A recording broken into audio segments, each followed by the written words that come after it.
Hey, what's up, guys? Mark here. Another episode of the Brand Building Podcast. And today we're going to be talking about something really special. We're going to be talking about my 7 key takeaways from Triple Whale's Blue Whale Mastermind event. So last year I attended Triple Whale's Blue Whale Mastermind event. This was an incredible event that Triple Whale put on. What they did is they invited a bunch of industry vets and experts like myself, along with a lot of heavy hitters from 7, 8, and 9-figure brands that are really killing it in the e-com ecosystem. And they brought us all to Austin, Texas. And it was a couple-day event.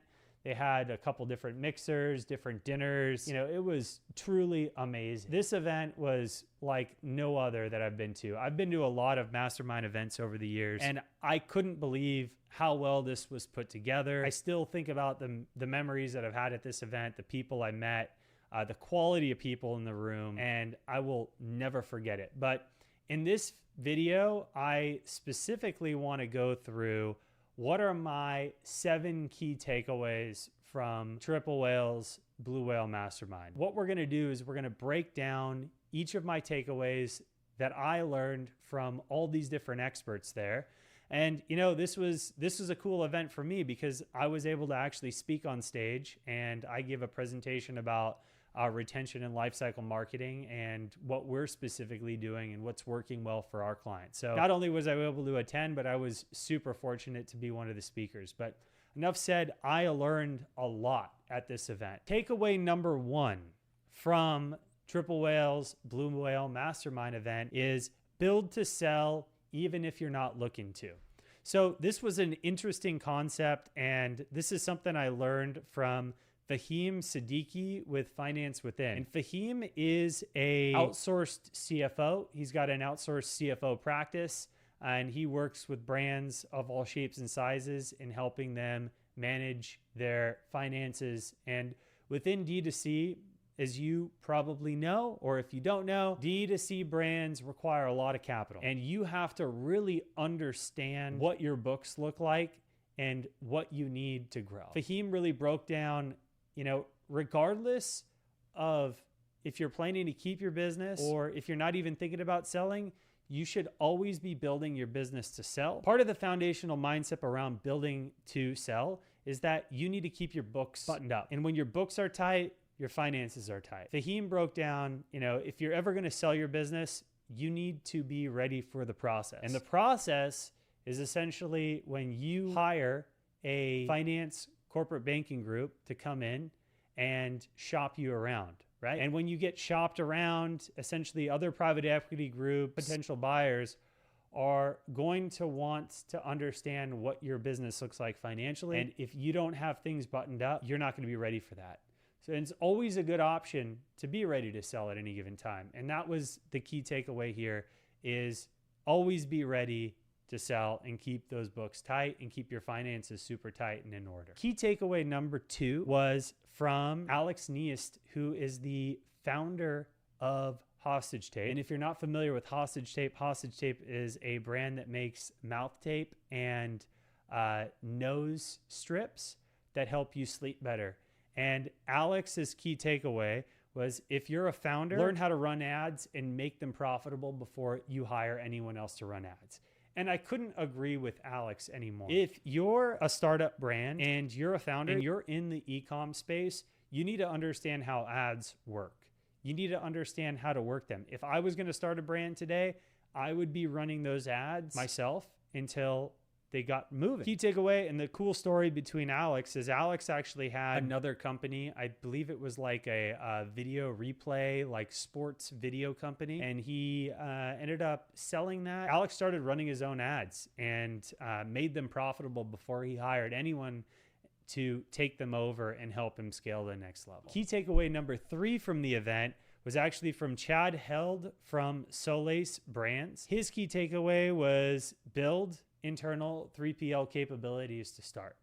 So Chad and his partners own a brand called Solace, and Solace makes wristbands. They make a bunch of different products, and it's like a cool little viral brand. What they did is they built internal 3PL capabilities. Those 3PL capabilities actually went so well, and they built it out themselves because they had so many problems with 3PLs. And those 3PL capabilities ended up turning into another profit center, and now they're running a 3PL for multiple other small brands out of their same location and expanding. When you're really growing, outsourcing through a 3PL, depending on where you're at, can be a good thing or it can be a really bad thing. If you have a low SKU count, I think it's great to outsource.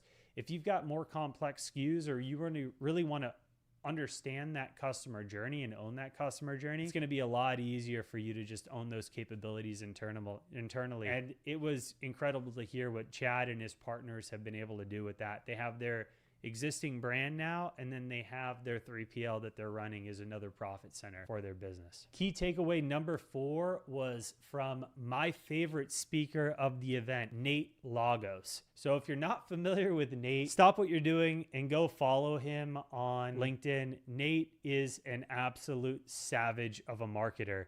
He's the director of marketing at Original Grain. And if you're not familiar with Original Grain, they're a watch company that actually makes watches out of wood. And they take it a step further by making it out of old whiskey barrels. And they do really, really cool partnerships with other brands in their niche. And they've built this luxury watch brand out of watches made out of wood. And I'm so impressed by Nate.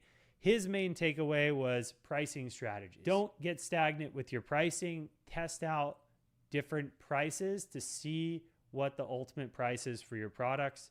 And I'm not going to get into it too much in this video, but Nate has an incredible framework for testing out pricing strategies for Original Grain to see what is the most elastic price and what is the most optimal price for the brand overall. Key takeaway number 5 is growth for the sake of growth does not build enterprise value. Our industry is all about scale, grow.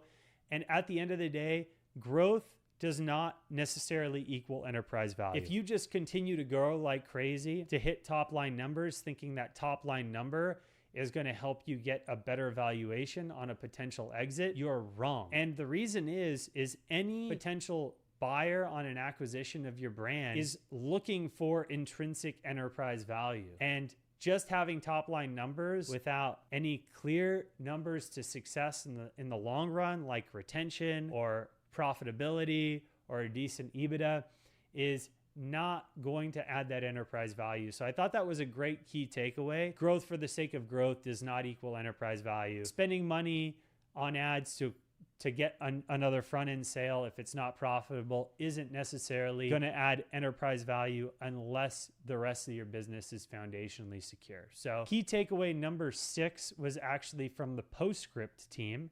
And this is around SMS compliance. And us being a retention agency, being a Postscript partner, I thought it was a really, really great key takeaway. Only send campaigns between local working hours, 8 a.m. to 8 p.m. local. Do not send out of that. I would actually say cut it back even to 6 p.m. local in the evening, but do not send out of those hours. You're going to piss a lot of your SMS customers and subscribers. You're going to piss a lot of them off if you start sending SMS campaigns in the middle of the night. Always make sure you're sending within those compliant hours, and you're going to be good. And then key takeaway number 7, choose your customers, choose your future. I loved this quote. Once again, we'll do anything for the sake of growth in e-com. But foundationally, when we choose who our customers are, everything's going to be better. We need to go after our high value customers. We don't want to go after low value customers. We want customers. We want to be focused on acquiring customers that aren't even just going to be profitable for us in the long run, but are going to be good people. We want customers that are going to love our product.